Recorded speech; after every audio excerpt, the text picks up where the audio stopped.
Topic है वो Israel और ईरान से रिलेटेड है। गालिबन आप लोगों ने मेरी यूट्यूब शॉर्ट देखी होगी जिसमें मैंने ये वीडियो बनाई थी और कुछ सवालात के जवाबात दिए थे, बट सारे सवालात के जवाबात, क्योंकि ये डिटेल वीडियो है, उस पर मैं आप लोगों को देने की कोशिश करूंगा और उसके बाद फिर हम सवालात और जवाबात लेंगे।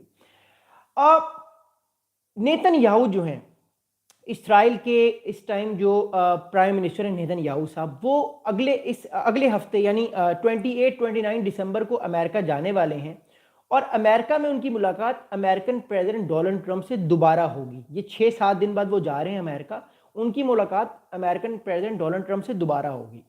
अब इस पूरी मुलाकात में दो बहुत इंपॉर्टेंट फैक्टर्स डिस्कस होंगे। अब वो दो इंपॉर्टेंट फैक्टर्स कौन से हैं? एक तो वो फैक्टर है गजा का, यानी गजा पीस प्रोसेस का, which is very important, which is very interesting, कि गजा में पीस कब आएगा, कौन कौन सी फौज जाएगी गजा में, हम इस पर बार बार बात कर चुके हैं।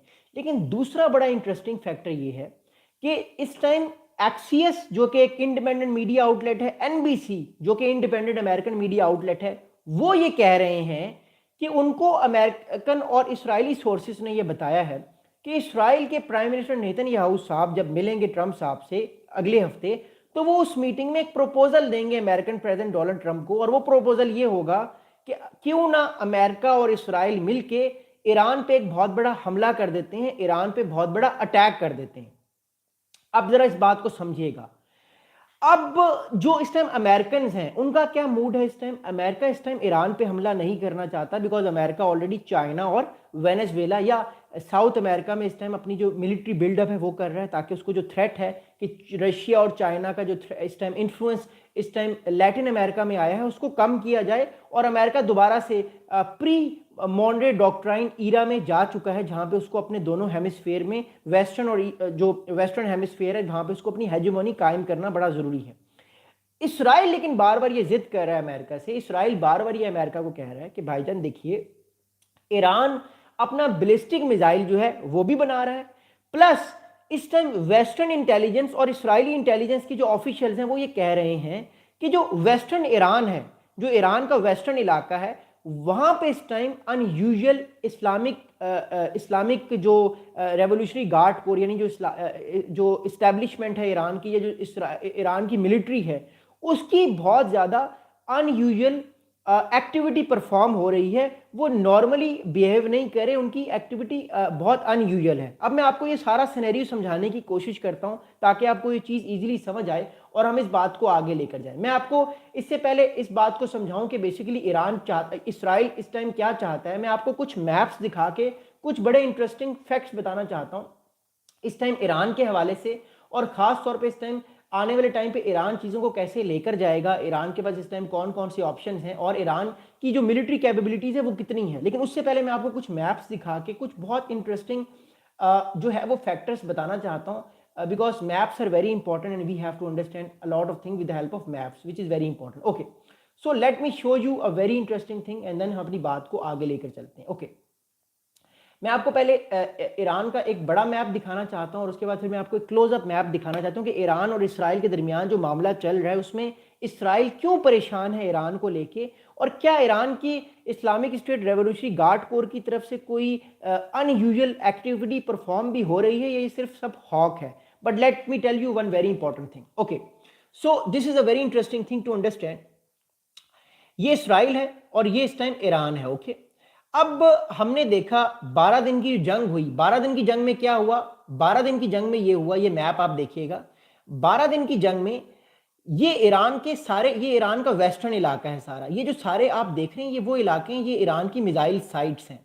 अब इस टाइम अमेरिकन जो थिंक टैंक्स हैं, यानी जो institute of study of war, वो ये कह रहा है कि ईरान की जो मेजर मिलिट्री साइट्स थी या जो मिसाइल साइट्स थी, जिसमें शिराज नॉर्थ बेस था, या जो बड़े बड़े मिलिट्री या एयर बेसिस थे, या मिलिट्री या जो मिसाइल बेसिस थे जहां से मिसाइल्स लॉन्च किए जाते थे, मिसाइल साइलोज यानी जमीन के अंदर से मिसाइल्स को लॉन्च किया जाता था, वो सारे बुरी तरह से तबाह हो चुके हैं। ये सारे मिसाइल साइट्स को बड़ी बुरी तरह से तबाह किया जा चुका है। ये इस टाइम जो है ये अमेरिकन थिंक टैंक्स का दावा है, ये इस टाइम अमेरिकन इस्टेब्लिशमेंट इस बात को कह रही है, क्योंकि उन्होंने इस चीज़ों को बड़े करीब से देखा है। मैं आपको ऑलरेडी बता चुका हूँ 12 दिन की जो जंग हुई थी ईरान की और इसराइल की, उस 12 दिन की जंग में ईरान को ज़्यादा नुकसान हुआ है, क्योंकि ईरान के एक तो nuclear 3 major nuclear sites Natanz, Isfahan और फोडो तीनों तबाह हुई हैं बुरी तरीके से। ईरान का न्यूक्लियर प्रोग्राम काफ़ी साल पीछे चला गया, नंबर वन।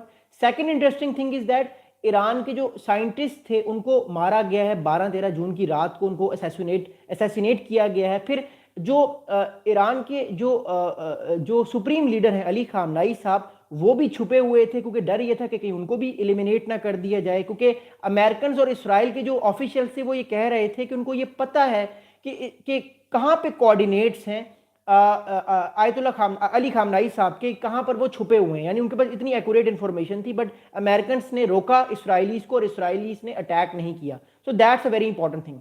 अगली इंपॉर्टेंट थिंग ये है कि इस सारे मामले में जो ईरान के जो कुछ फाइटर जेट्स से बचे कुचे, क्योंकि ईरान की प्रॉपर एक एयर फोर्स नहीं है, वो तबाह हो चुकी है पूरी। रशिया ने कुछ सालों पहले, 3-4 साल पहले गालिबन, ईरान को S-400 एयर डिफेंस सिस्टम दिए थे, वो भी तबाह हो चुके हैं। तो ईरान का जो प्रॉपर इंफ्रास्ट्रक्चर है, मिसाइल साइट्स, वो सारी की सारी बुरी तरह से तबाह हुई हैं। प्लस ईरान के more than 700 people got died, यानी 600 से 700 लोग ईरान के मारे गए हैं इस सारी जंग में 12 दिन की। जबकि जब हम बात करते हैं इसराइल की जानिब, तो इसराइल का भी बहुत नुकसान हुआ है, इसराइल के भी बहुत ज़्यादा लोग मारे गए हैं। बट अगर हम थोड़ा सा कंपेयर करते हैं तो ईरान का नुकसान ज़्यादा हुआ है, ये बात तय है। वी ऑल नो दैट 12 से 24 जून की जो जंग थी उसका नतीजा ईरान के हक में नहीं आया। प्लस ईरान की जो प्रॉक्सीज थी, हिजबुल्ला हो गया, हुतीज हो गए, और फिर जो हमास है वो बहुत वीक हुई हैं। ये सारी चीज़ें हम सब लोगों को पता है। अब हम अगली बात करेंगे, जो अगली बात ज़्यादा इंटरेस्टिंग है और जो अगली बात इस टाइम हमारे पास इंफॉर्मेशन आ रही है। अब अगली बात क्या है? अगली बात मैं आपको मैप्स पे दिखाने की कोशिश करता हूं और अगली बात मैं आपको समझाने की कोशिश करता हूं। I have to correct myself, it was S-300, it was not S-400, it was S-300। S-400 America अभी आने वाले दिनों में देने वाला है। तो S-300 की कुछ बैटरीज जो थी वो ईरान की तबाह हो चुकी थी। S-400 जो है वो या तो अभी रशिया ने ईरान को कुछ दे दी हैं बैटरीज, या तो आने वाले दिनों में वो उसको मिल जाएंगी along with Chinese HQ9। Anyways, moving forward, मैं आपको बड़ा इंटरेस्टिंग जो है वो एक बड़ी इंटरेस्टिंग और बड़ी इंपॉर्टेंट जो है वो सारे मामले में बात बताना चाहता हूं कि इस टाइम इसराइल दो बड़ी इंटरेस्टिंग बातें कह रहा है ईरान के हवाले से। पहली जो इस टाइम हमारे पास इंफॉर्मेशन आ रही है ईरान को लेके, वो ये आ रही है, और ये इस टाइम वेस्टर्न और यूरोपियन और इसराइली ऑफिशियल्स कह रहे हैं। अमेरिकन अभी इस बात से एग्री नहीं है, ये फिर मैं आपको बता रहा हूं। नेटो के ऑफिशियल, जिसमें यूरोपियन ऑफिशियल्स हैं और जो इसराइली ऑफिशियल्स हैं, इस बात को सिर्फ अभी यही कह रहे हैं, अमेरिकन ऑफिशियल इस बात से एग्री नहीं करते। एनीवेज, अब ये ऑफिशियल्स ये कह रहे हैं कि पिछले तकरीबन एक हफ्ते से जो ईरान का जो वेस्टर्न पार्ट है, ये वाला जो इलाका है, इस इलाके को वेस्टर्न ईरान कहते हैं। ओके, ये वाला जो इलाका है, इस इलाके को वेस्टर्न ईरान कहते हैं। जो ईरान के वेस्ट की साइड पे इलाका है, इसको वेस्टर्न ईरान कहते हैं। इस इलाके में कहा गया है या समझा जा रहा है कि कुछ एक्टिविटी जो है वो देखी जा रही है, जो कि बड़ी अनयूजुअल एक्टिविटी है इस जगह पे। यानी उस एक्टिविटी से मुराद यहाँ पे ड्रोन्स डिप्लॉय किए जा रहे हैं, बैलिस्टिक मिसाइल्स की बैटरीज डिप्लॉय की जा रही हैं जो पहले नहीं थी। यानी अगर पहले यहाँ पे 10 बैटरीज थी तो यहाँ पे अब इस टाइम 40 बैटरीज डिप्लॉय कर दी गई हैं। मैं आपको एग्जाम्पल दे रहा हूँ। प्लस ईरान जो है उसने अपने डिफेंस को भी यहाँ पे स्ट्रॉन्ग करना शुरू कर दिया। So what I am saying right now is that Iran, Israel की इंटेलिजेंस एजेंसीज और यूरोप की इंटेलिजेंस एजेंसीज कह रही हैं कि ईरान ने जो वेस्टर्न वाला इलाका है, वेस्टर्न ईरान, क्योंकि यही वो इलाका है ईरान का जो ज़्यादा वर्नेबल है और यहीं पे अटैक्स भी पहले हुए हैं, इस जगह पे ईरान जो है वो अपनी स्ट्रेंथ को स्ट्रॉन्ग करने की कोशिश कर रहा है वेस्टर्न ईरान में। नंबर वन, पहली बात तो ये। दूसरी बड़ी स्ट्रॉन्ग बात ये है कि इसराइल के प्राइम मिनिस्टर नेतन्याहू और जो एजेंसीज हैं वो ये केस बना रही हैं ईरान के अगेंस्ट कि ईरान अपना बैलिस्टिक मिसाइल सिस्टम, जो कि ऑब्वियसली जो है वो स्पेस में जाते हैं मिसाइल, और स्पेस से जाके दोबारा ज़मीन पे आके एटमॉस्फेयर में आके इसराइल पे गिर सकते हैं, जिनकी रेंज लॉन्ग होती है as compared to cruise missiles. इनकी रेंज ज़्यादा लॉन्ग होती है। खैर आफ्टर ऑल आज जो क्रूज मिसाइल्स हैं उनकी भी रेंज अब काफ़ी लॉन्ग हो चुकी है, बट मैं एक आपको जनरली बात बताने की कोशिश करूँ ईरान के जो मिसाइल बैलिस्टिक मिसाइल सिस्टम है। अब ईरान जो है, इसराइल ये क्लेम कर रहा है कि जून के महीने के बाद ऑल्दो ईरान को नुकसान ज़्यादा हुआ, लेकिन ईरान पिछले कुछ हफ्तों से दो चीज़ें कर रहा है। एक तो वो अपना बैलिस्टिक मिसाइल सिस्टम बेहतर कर रहा है, जो कि आने वाले टाइम पे अमेरिकन और इसराइलीज के लिए थ्रेट बन सकता है। दूसरा, ईरान की जो कोर इंटेलिजेंस या डिफेंस के जो लोग हैं वो वेस्टर्न ईरान में कुछ ऐसी अनयूजुअल एक्टिविटी परफॉर्म कर रहे हैं जिससे ये जाहिर होता है कि ईरान आने वाले टाइम पर अटैक कर सकता है और एक सरप्राइज अटैक भी कर सकता है। अब अगर इस सारे मामले को हम समझें तो बेसिकली इस टाइम इसराइल के जो प्राइम मिनिस्टर नेतन्याहू अगले हफ्ते जा रहे हैं अमेरिका, वो ये केस बना के लेके जाएंगे ट्रंप साहब को बताने के लिए कि ईरान तो भाई दोबारा से ताकतवर हो रहा है ईरान का बेशक न्यूक्लियर प्रोग्राम तबाह हो चुका है लेकिन ईरान अभी भी ताकतवर हो रहा है, हमारे लिए थ्रेट है। So that's going to be the case which prime minister Netanyahu is gonna make against Iran and he wants to again attack on Iran. लेकिन मैं आपको ऑलरेडी बता चुका हूं कि इसराइल ईरान के ऊपर अकेले अटैक नहीं कर सकता, उसकी मैं आपको वजह बता चुका हूं, उसकी मैं आपको वजह दोबारा बताने की भरपूर कोशिश करता हूं, उसको समझना बड़ा ज़रूरी है। मैं आपको सबसे पहले तो मैप दिखाता हूं और फिर मैं आपको रीज़न बताता हूं क्या वजह है कि इसराइल अकेले ईरान पे ना पहले उसने अटैक किया ना आप कर सकता है। इस चीज़ को देखिएगा। देखिए इंटरेस्टिंग थिंग इज़ दैट कि ये ईरान है और ये इसराइल है। अब ईरान और इसराइल का ज़मीनी राब्ता तो नहीं है, दोनों के बीच में बहुत बड़े बड़े बॉर्डर्स हैं, जॉर्डन भी है, वेस्ट बैंक भी है, सीरिया है और इराक है। ईरान के भी आप देख सकते हैं बीच में बहुत सारे इलाके हैं। जो ये वाला रेडियस है सारा, ये जो सारा इलाका है बीच का, ये सारा इलाका जो है ये हमेशा से हमें पता है अमेरिकन इन्फ्लुएंस में है, चाहे फिर बहरीन हो, चाहे सऊदी अरेबिया हो, चाहे इराक हो, सीरिया हो। यहाँ पर American intelligence, American surveillance aircraft हमेशा उड़ते रहते हैं। वो इसराइल की और ईरान की जो डिफेंसेस हैं उनकी मॉनिटरिंग करते रहते हैं कि क्या ईरान अटैक कर सकता है, क्या इसराइल अटैक कर सकता है। तो वो इन दोनों की जो है वो सर्विलेंस, इन दोनों की दोनों कैपेबिलिटीज को मॉनिटर करते रहते हैं कि कहीं कल को कोई इसराइल मिसहैप करके ईरान पे अटैक ना कर दे, कि ईरान कोई मिसहैप करके इसराइल पे अटैक ना कर दे। So these two things are gonna be very very interesting. इसलिए अमेरिकन हमेशा अपनी जो एक सर्विलेंस है वो बीच में रखते हैं। तो अमेरिकन की मदद के बगैर, अमेरिकन की आप कह सकते हैं कि एक आशीर्वाद या अमेरिकन की मर्जी के बगैर ईरान कोई इस तरह का कदम ले नहीं सकता। अगर वो लेगा तो फिर उसकी जो इमदाद है, जो फौजी मदद उसको मिलती है, जो कि मिलिट्री एड उसको मिलती है, जो कि उसको काफ़ी अरसे से अमेरिका सहारा देता आ रहा है, वो सारे का सारा खाता जो है वो ईरान का ख़राब हो जाएगा और आने वाले टाइम पर उसको बहुत ज़्यादा परेशानी का सामना करना पड़ सकता है। That's very very interesting thing to understand. So this is the first thing जो मैं आपको सारे मामले में बताना चाहता हूं। लेकिन इसराइल गिव अप नहीं कर रहा।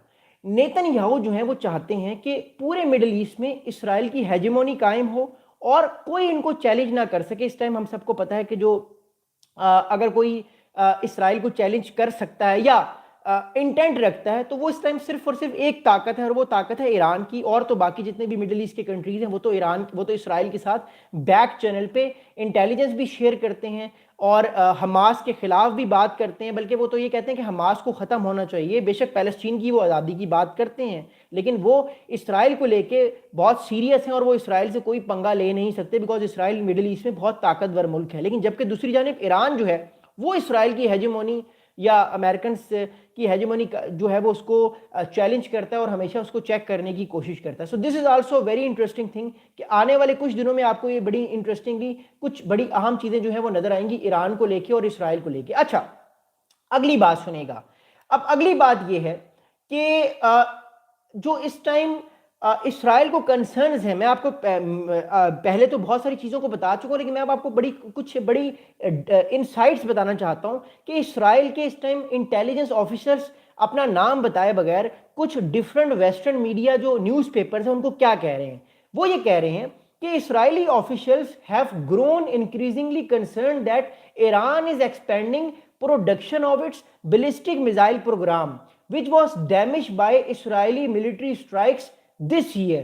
अब मैंने आपको मैप दिखाया है, मैं आपको दोबारा मैप दिखाता हूं इसराइल के ऑफिशियल्स क्या कह रहे हैं। पहले तो मैंने आपको बता दिया बट मैं आपको दोबारा मैप दिखाकर बताना चाहता हूं कि इस टाइम इसराइल के मिलिट्री ऑफिशियल जो हैं वो डिफरेंट मीडिया आउटलेट्स को क्या कहने की, क्या बताने की कोशिश कर रहे हैं, इसको समझना बड़ा जरूरी है। ओके, सो इसराइल के मिलिट्री ऑफिशियल्स ये कह रहे हैं कि जो 12 दिन की 12 जून से लेकर 24 जून तक जो जंग चली है उसमें जो ईरान के मेजर जो वेस्टर्न ईरान पे जितने भी मेजर ईरान की जो मिसाइल साइट्स थी जो कि खासतौर पर बैलिस्टिक मिसाइल साइट्स थी, वो मिसाइल साइट्स जो हैं वो मिसाइल साइट्स पूरी तरह से तबाह हो चुकी हैं। लेकिन ईरान अब दोबारा उनको बिल्डअप करने की रैपिडली कोशिश कर रहा है और कहा यह जा रहा है कि ईरान अगले तकरीबन 12 से 24 महीने में एटलीस्ट उस लेवल तक अपने मिसाइल्स को ले आएगा जो मिसाइल्स उसके पास 12 जून से पहले थे। अब 12 जून से यानी ईरान और इसराइल की जंग से पहले ईरान के पास कितने बैलिस्टिक मिसाइल्स थे? तो तकरीबन 3000 ईरान के पास बैलिस्टिक मिसाइल्स जो थे ईरान के पास थे और 400 लॉन्चर्स थे। अच्छा, अब इससे पहले मैं आपको आगे बात लेकर चलूं, मैं आपको समझाना चाहता हूं कि एक लॉन्चर क्या होता है और एक मिसाइल क्या होता है। लॉन्चर वो होता है जहां से मिसाइल निकलता है और मिसाइल वो होता है जो कि फिर जाके लगता है। मैं अभी आपको दिखा भी देता हूं एक इमेज में कि लॉन्चर दिखता कैसे है। और लॉन्चर में कई बार हमारे बहुत सारे दोस्त लॉन्चर और मिसाइल में जो है वो जो है वो एक तरह से कंफ्यूजन जो है उनको मिल जाती है। मैं आपको दोबारा से मैप में दिखाना चाहता हूं कि लॉन्चर होता क्या है and what is the difference between launcher and what is the difference between a missile. So let me show you. Okay, so I am showing you a very easy or very simple definition of a launcher and of a missile. तो Iran के पास तकरीबन 12 जून से पहले जो ये इस्राएली officials claim कर रहे हैं कि ईरान के पास 12 जून की लड़ाई से पहले जो है वो तकरीबन 400 लॉन्चर्स थे और 3000 बैलिस्टिक मिसाइल्स थे। लेकिन उस जंग के बाद यानी 24 जून के बाद 12 दिन के बाद ईरान के पास सिर्फ 200 लॉन्चर्स रह गए, यानी 200 लॉन्चर्स हैं वो फारिग हो गए, वो इसराइल ने तबाह कर दिए। और तकरीबन 1800 से 1700 जो बैलिस्टिक मिसाइल्स थे वो ईरान के कम होके यानी 3000 से कम होके 1200 पे वो आ गए हैं। तो ईरान के पास जो नंबर है इस टाइम वो कम है काफ़ी। तो फिलहाल ईरान जो है वो परफॉर्म नहीं कर सकता एक्टिविटी। लेकिन अब इस चीज़ को देखना बड़ा ज़रूरी है। इस मैप को ये ब्लर है ऑल दो, but let me just show you easily. ये बेसिकली लॉन्चर होता है, दिस इज अ लॉन्चर, जहां से ये मिसाइल लॉन्च किया जा रहा है इसको लॉन्चर कहते हैं। ओके, ये मैं आपको एक एग्जांपल दे रहा हूँ। ये शॉर्ट रेंज का है, गालिबन ये शॉर्ट रेंज का लॉन्ग रेंज का नहीं है, but I am just giving you example.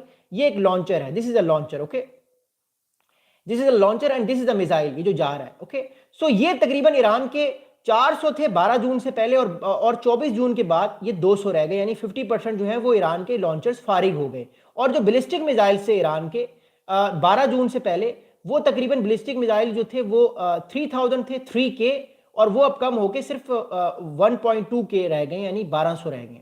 So Iran के पास वो कैपेबिलिटी फिलहाल नहीं है।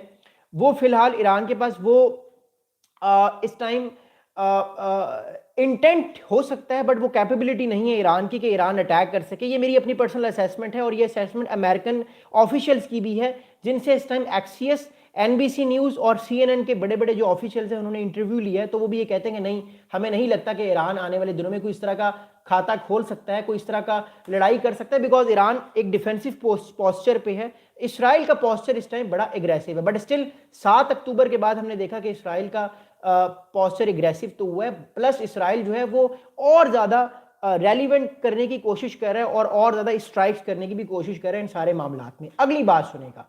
अब अगली बात क्या है?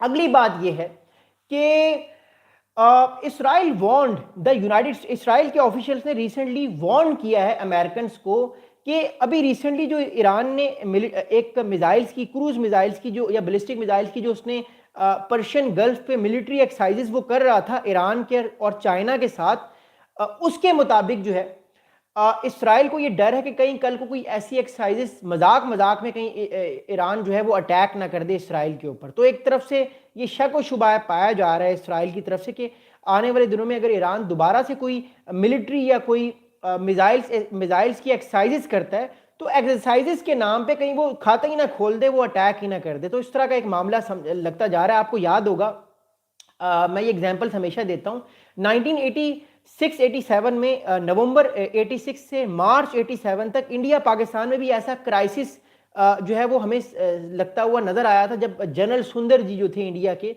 उन्होंने अपनी फौज को राजस्थान पे मिलिट्री एक्सरसाइजेस के लिए वो लेकर आए, लेकिन पाकिस्तान ने इंटेलिजेंस दी कि वो एक्सरसाइजेस करने नहीं आ रहे। असल में सुंदर जी साहब जो हैं, जनरल सुंदर जी, उनका इंटेंट ये है कि वो कहीं अटैक ना कर दें। तो फिर उस टाइम पाकिस्तान ने जो राजीव गांधी थे, जो इंदिरा गांधी के बेटे, को फिर मैसेज दिया कि सर ये सारा मामला होने वाला है, आप अपने जो आर्मी चीफ हैं, जिनको बाद में सुंदर जी डॉक्ट्राइन के नाम से भी उनको जाना जाता है, उनको आप रोकें, कहीं पाकिस्तान और इस टाइम इंडिया में जंग ना हो जाए। तो फिर राजीव गांधी साहब ने अपने जो आर्मी चीफ थे उनको रोक दिया था। तो कई बार ऐसा भी होता है कि मिलिट्री एक्सरसाइजेस के नाम पे जो दूसरी कंट्री होती है वो एंटिसिपेट कर रही होती है कहीं पे हम पे हमला ना हो जाए, तो वो अपने डिफेंसेस को भी स्ट्रॉन्ग करने के बारे में सोच रही होती है। बट मेरी असेसमेंट ये है कि 1200 बैलिस्टिक मिसाइल्स के साथ और सिर्फ 200 लॉन्चर्स के साथ ईरान के पास वो ताकत नहीं है, और ईरान के जो ड्रोन्स हैं वो फिलहाल इतने कैपेबल नहीं है कि वो इसराइल पे जाके अटैक कर सके, बिकॉज बीच में और भी कंट्रीज के डिफेंसेस आते हैं और वो कंट्रीज जो है वो अमेरिकन डिफेंसेस के साथ देकर उन सारे मिसाइल्स को और उन सारे जो ड्रोन्स हैं उनको रोकने की भरपूर कोशिश कर सकते हैं। So this is also very interesting thing to understand. अगली बात सुनिएगा। अगली बात यह है कि इसराइल का ही एक सोर्स है, उसने रिसेंटली एक न्यूज़पेपर को, एक क्रेडिबल न्यूज़पेपर को यह बताया है कि the chances of an Iranian attack are less than 50%, यानी ईरान का इसराइल के ऊपर अटैक करने के जो चांसेस हैं वो 50% से भी कम है। ये इसराइल के ऑफिशियल कह रहे हैं। But nobody is willing to take the risk and say it is only an exercise. अब जरा बात को सुनिएगा। इसराइल के जो ऑफिशियल्स हैं वो ये कह रहे हैं कि ऐसा नहीं कि ईरान अटैक कर देगा, लेकिन चांसेस 50% से कम है। लेकिन इसराइल में कोई भी इस टाइम रिस्क नहीं ले सकता कि 50% से भी चांस कम है कि ईरान अटैक नहीं करेगा या करेगा और अपने आप को वो प्रॉपर्ली तैयार ना करे। बेसिकली इसराइल ये इस टाइम केस बना रहा है अपना कि इससे पहले कि ईरान के मिसाइल्स दोबारा से 3000 के लेवल पे चले जाएं, ईरान के जो लॉन्चर्स हैं वो 400 हो जाएं दोबारा या 500 हो जाएं, ईरान का जो मिसाइल सिस्टम है वो बेहतर हो जाए, इससे पहले कि वो बेहतर हो उसको फारिग कर दिया जाए। तो प्री एम्प्टिव स्ट्राइक, यानी इससे पहले कि मेरा दुश्मन मुझ पे हमला करे या वो इतना ताकतवर हो जाए, मैं उसको पहले ही फारिग कर दूं, मैं प्री एम्प्टिव स्ट्राइक कर दूं। तो इसराइल बेसिकली ये केस बना के ट्रम्प साहब के पास लेकर जाएगा। और आपको पता है ट्रम्प साहब जो है वो he is very clever in that, वो अब नहीं चाहेंगे कि इसराइल दोबारा से कोई और अटैक करे ईरान के ऊपर, बिकॉज इस टाइम जो सिचुएशन है मिडिल ईस्ट की वो अमेरिका नहीं चाहता कि दोबारा से डिस्टेबलाइज हो। ऑलरेडी गजा के बाद हमने देखा पिछले तकरीबन 3-3.5 साल से, जो है पिछले 2 साल से, खास तौर पे 2 से 2.5 साल से इस टाइम जो सिचुएशन है मिडिल ईस्ट की वो बड़ी वर्स है। फिर यूक्रेन रशिया वॉर का क्राइसिस है, चाइना ताइवान का क्राइसिस है, फिर अमेरिका इस टाइम वेनेजुएला को लेके बहुत कंसर्न है, साउथ अमेरिका को लेके बहुत कंसर्न है, और अमेरिका के इंटरनल बहुत सारे अपने मामलात हैं। तो ये सारी चीज़ों को लेकर मिडिल ईस्ट पे एकदम से हमला करना, my personal assessment is that कि American will never allow Israelis, but Israelis बार बार कोशिश करेंगे कि जो भी बचा कुचा इस टाइम ईरान के पास सिस्टम रह चुके हैं, launchers, ballistic missiles, drones, factories, जो भी, उन सबको फारिग किया जाए, उन सबको तबाह किया जाए, ताकि ईरान का खाता ही फारिग हो जाए, किस्सा ही खत्म हो जाए और ईरान के अंदर कोई रिजीम चेंज हो जाए। But it is not gonna easy, क्योंकि अमेरिकन अलाउ नहीं करेंगे ईरान को। This is the first thing which I want to tell you. अगली बड़ी इंपॉर्टेंट थिंग इस सारे मामले में ये है कि इसराइलीज 3 इसराइल के सोर्सेस और एक अमेरिका के सोर्सेस ने रिसेंटली एक न्यूज़ चैनल और एक मैगजीन को एक इंटरव्यू दिया नाम बताए बगैर। उन्होंने ये कहा कि 7 अक्टूबर के बाद, 7 अक्टूबर को आपको याद है कि हमास ने अटैक किया जिसमें तकरीबन 1500 से ज़्यादा इसराइल के जो लोग हैं, आम जो लोग हैं वो मारे गए अनफॉर्चुनेटली।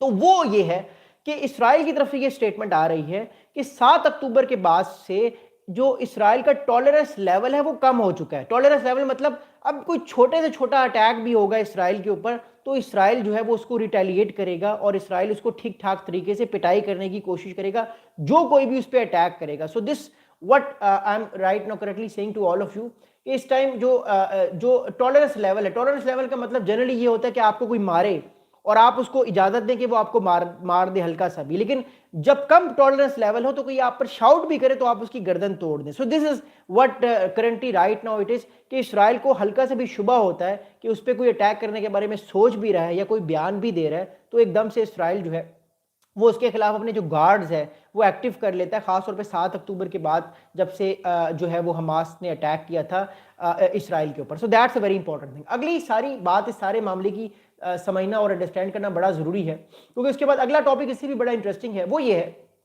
कि एक्सियस, आपको मैं रिक्वेस्ट करूँगा आप लोगों के पास जब भी मौका मिले, एक्सियस आई थिंक CNN BBC के लेवल का या रॉयटर्स के लेवल का एक बहुत ज़बरदस्त न्यूज़पेपर है, बहुत क्रेडिबल इंफॉर्मेशन होती है उसके पास और उनके जो सोर्सेज हैं वो स्टेट डिपार्टमेंट के अंदर बैठे हुए हैं, जो अमेरिका के स्टेट डिपार्टमेंट है या CIA है वहाँ पे बैठे हुए हैं, उनको पता होता है क्या चीज़ क्या हो रही है। अब एक्सियस को एक अमेरिकन सोर्स ने ये बताया जो कि ऑब्वियसली अमेरिकन डिफेंस से एस्टेब्लिशमेंट के बड़ा करीब था कि the US intelligence has not received any indication that Iran is preparing for an attack against Israel. अब जो अमेरिका का बयानिया है वो यूरोपियन इंटेलिजेंस और इसराइल की इंटेलिजेंस से बड़ा मुख्तलिफ है। मैं आपको फिर ये कह रहा हूं, अमेरिका की इंटेलिजेंस ज्यादा क्रेडिबल मानी जाती है क्योंकि इसराइल और ईरान के जो बीच में जितना भी इलाका है उस सारे इलाके में अमेरिकन हेलीकॉप्टर्स या अमेरिकन ड्रोन्स, अमेरिकन आप बॉम्बर्स तो नहीं खैर, लेकिन अमेरिकन आप कह सकते हैं कि जो उनके एयरक्राफ्ट्स होते हैं, जो उनके सर्विलेंस एयरक्राफ्ट्स होते हैं, वो फिर रहे होते हैं और वो सारे के सारे सर्विलेंस एयरक्राफ्ट्स ये चेक करने की कोशिश कर रहे होते हैं कि ईरान किन चीज़ों पे काम कर रहा है और ईरान के एलाइज क्या कर रहे हैं, प्लस जो इसराइल है वो क्या कर रहा है। तो अमेरिकन सोर्सेज के मुताबिक जो एक्सियस को उन्होंने इंटरव्यू दिया, ईरान की इस टाइम कोई इंटेंशन नहीं है, ना ईरान के पास ये पावर है, ना ये ताकत है कि ईरान इसराइल पे कोई अटैक कर सके या कोई मिसाइल दाग सके या कोई मिसाइल फेंक सके। सो this is the understanding of the current American establishment according to when we are talking about Iran, but still जो इसराइल है वो अपना केस जो है वो बनाने की भरपूर कोशिश कर रहा है और वो ये बार बार बताने की भरपूर कोशिश कर रहा है कि इसराइल पर कोई भी अटैक हो सकता है, क्योंकि 7 अक्टूबर के बाद जैसा कि मैंने आपको कहा, ये इसराइलीज कहते हैं कि उन्होंने अपने सेफ गार्ड्स बहुत ज़्यादा टाइट कर दिए हैं। अगर अब भी कोई हल्का सा अटैक करने के बारे में सोचेगा तो इसराइल उस पर अटैक कर देगा। So that's a very important thing. अगली बड़ी इंटरेस्टिंग बात क्या है वो समझना बड़ा ज़रूरी है। अगली बड़ी इंटरेस्टिंग बात यह है कि जो आईडीएफ के चीफ हैं लेफ्टिनेंट जनरल अयाल ज़मीर जो हैं, उन्होंने recently reportedly he told US CENTCOM commander admiral Brad Cooper, जिनके भी हमने रिसेंटली बात भी की है, ब्रैड कूपर को आईडीएफ के चीफ ने ये रिसेंटली बताया है कि Islamic Revolutionary Guard Corps missile exercises urging CENTCOM to prepare for a possible rapid response against a surprise attack. अब इसराइल क्या कह रहा है मैं आपको विजुलाइज तरीके से समझाने की कोशिश करता हूं, क्योंकि होता कई बार ऐसा है ना कि मैं आपको वर्बली बताता हूं और कई चीज़ें शायद आपको समझ ना आए। मैं आपको दोबारा समझाने की कोशिश करता हूं कि इसराइल इस टाइम जो सेंटकॉम है यूएस की, जो कि मिडिल ईस्ट को, सेंट्रल एशिया को, ख़ास तौर पे जो इस टाइम अफ्रीका और पाकिस्तान के इलाके को जो ख़ास तौर पर देखती है, उनके सरबराह Brad Cooper, admiral Brad Cooper, उनको रिसेंटली एक स्टेटमेंट दिया गया है। वो ये है कि देखिए, ईरान जो है वो अपनी जो मिसाइल्स की एक्सरसाइजेस कर रहा है, और ईरान की जो मेजर मिसाइल्स की एक्सरसाइजेस होती हैं वो पर्शियन गल्फ में होती हैं, यहाँ पर होती हैं, लाइव फायर किया जाता है, या तो ईरान की जो मिसाइल्स की एक्सरसाइजेस हैं वो इस इलाके में होती हैं जो कि वेस्टर्न ईरान जिसको कहा जाता है। अब इसराइल का ये मौकिफ है कि कल को अगर कोई ईरान मिसाइल एक्सरसाइजेस करे और नोटम जारी कर दे सारे इलाके में, बिकॉज जब ईरान मिसाइल एक्सरसाइजेस करेगा तो इस पूरे इलाके में नोटम जारी होगा। हम सबको पता है नोटम क्या होता है, कि कोई भी जो जहाज है, कोई भी एयरप्लेन जो है वो मूव नहीं कर सकता, और मोर इंपॉर्टेंटली जो है वो इस इलाके से वो बच के रहता है और अपनी जो फ्लाइट ड्यूरेशन है वो चेंज कर देगा। सो this is what notum is. तो मतलब अगर किसी जहाज को उड़ना भी है तो वो अपनी ट्रैजेक्टरी इधर से ले लेगा या ऊपर से ले लेगा फॉर सम टाइम, और जब तक ये एक्सरसाइजेस जारी हैं यहाँ पर यहाँ पर कोई भी सिविलियन एयरप्लेन नहीं उड़ सकता और किसी और मिलिट्री का एयरप्लेन नहीं उड़ सकता।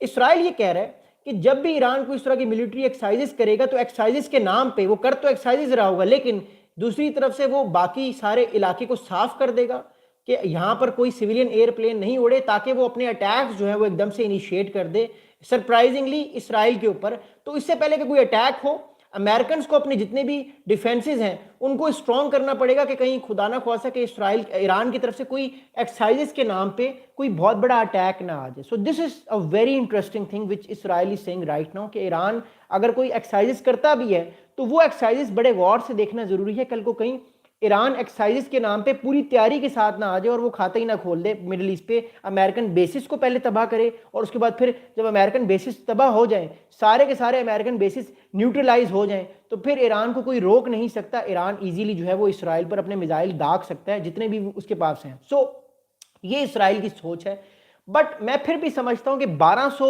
बैलिस्टिक मिसाइल्स के साथ और अगर 2000 ईरान के पास इस टाइम ड्रोन्स भी हैं, इसके साथ ईरान इतना कोई बहुत बड़ा अटैक इसराइल पे कर नहीं सकता, बिकॉज इसराइल के पास एक तो इसराइल का अपना एयर डिफेंस सिस्टम है, प्लस जो इसराइल मिडिल ईस्ट में इसराइल के एलाइज हैं ऑब्वियसली अमेरिकन ही बैठे में हैं, तो अमेरिकन जो हैं वो अपने एयर डिफेंसेस को एक्टिवेट कर देंगे, तो 90% या 80% तो ईरान के जो मिसाइल्स हैं वो तो इसराइल में के एयर स्पेस के पास जाने से पहले ही तबाह हो जाएंगे मिडिल ईस्ट में। तो ये एक बड़ी इंपॉर्टेंट चीज़ जो है ये समझना बड़ा ज़रूरी है। एनीवेज मूविंग फॉरवर्ड, अब अगली बात इस सारे किस्से को अगर हम आगे लेकर जाते हैं तो एक चीज़ हमें और इंटरेस्टिंग जो है वो समझ आती है, और वो ये है कि मतलब इवेंचुअली इस सारे मामले का जवाब हमारे पास जो है वो ऑलरेडी हमारे पास आ चुका है, और वो जवाब ये है कि क्या अमेरिका जो है वो इस टाइम रेडी है कोई बहुत बड़ी लड़ाई के लिए मिडिल ईस्ट में? क्या अमेरिका के सेफ गार्ड्स इतने अप हैं, इतने टाइट हैं कि वो बर्दाश्त कर लेगा इसराइल की कोई और अटैक ईरान के ऊपर? या क्योंकि एक तो अटैक ऑलरेडी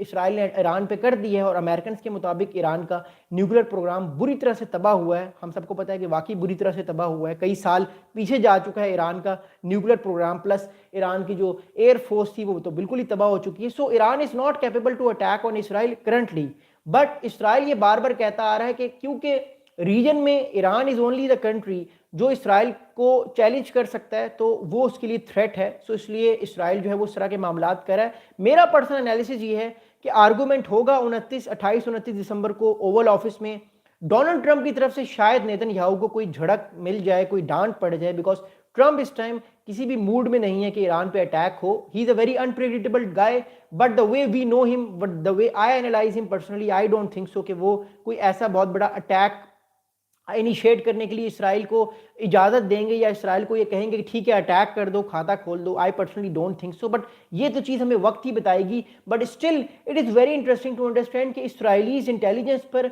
और ईरान की इस टाइम मिलिट्री एक्टिविटी पर बहुत ज़्यादा नज़र है अमेरिकन की, क्योंकि अमेरिकन ही वो वाहिद कड़ी हैं, वो वाहिद कुंजी है, वो वाहिद चाबी हैं जो इस टाइम बता सकते हैं, इसराइल को कह सकते हैं कि आपने अगर अटैक करना है तो आप अटैक कर सकते हैं, और वही रोक सकते हैं इसराइल को कि भाई अब ने अटैक नहीं करना, अगर अटैक किया तो मैं आपको ठीक ठाक आपकी ऐसी की तैसी कर दूंगा। तो ये बड़ा इंटरेस्टिंग फैक्टर है। So this is was the second topic of our which I completed. जो पहला टॉपिक था वो हमने इस्लामिक स्टेट पे जो अटैक्स हुए सीरिया पे, हमने उस पर बात